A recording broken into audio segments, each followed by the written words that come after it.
গরম পড়ার সঙ্গে সঙ্গে ডিহাইড্রেশনের ভয়ে জলপানের পরিমাণ বাড়িয়েছেন অনেকেই। এর পাশাপাশি ডায়েটেও কিছু পরিবর্তন আনতে হবে বৈকি, নয়তো সঙ্গী হতে পারে বদহজম, বমি এবং পেট ব্যথা।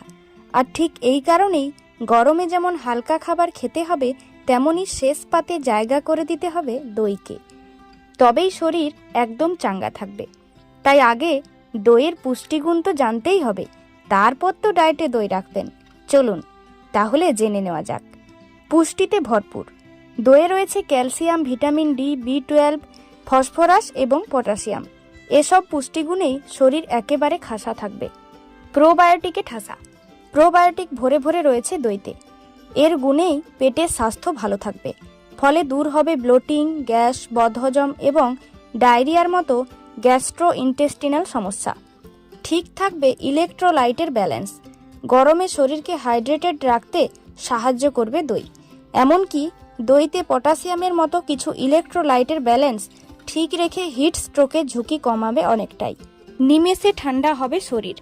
দইয়ের আছে প্রাকৃতিক কুলিং ধর্ম। তাই তো এক গ্লাস ঠান্ডা লস্যি বা স্মুদিতে চুমুক দিলে গ্রীষ্মের দাবদাহ ঠেকানো যাবে সহজেই। প্রোটিন রয়েছে ভরে ভরে। পেশির গঠনের জন্য আমাদের শরীরে প্রোটিনের প্রয়োজন রয়েছে। সেই চাহিদা পূরণ করবে দই। তাছাড়াও যথেষ্ট প্রোটিন খেলে সারাদিন এনার্জিতে ভরপুর থাকবে শরীর।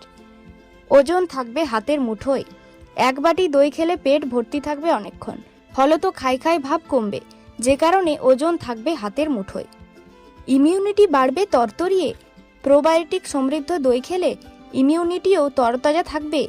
ফলে সর্দি কাশির মতো ছোটোখাটো সংক্রমণ দূরে থাকতে বাধ্য হবে। জোর বাড়বে হাড়ের। দইয়েতে রয়েছে ক্যালসিয়াম ও ভিটামিন ডি।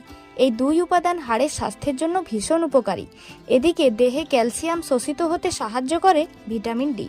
তাই দই খেলে হাড়ের জোর বাড়বেই। তাই গরমে সুস্থ থাকতে ভাতের সঙ্গে অথবা আলাদা করে যে কোনো সময় নিয়মিত একটু করে দই খাওয়ার চেষ্টা করুন।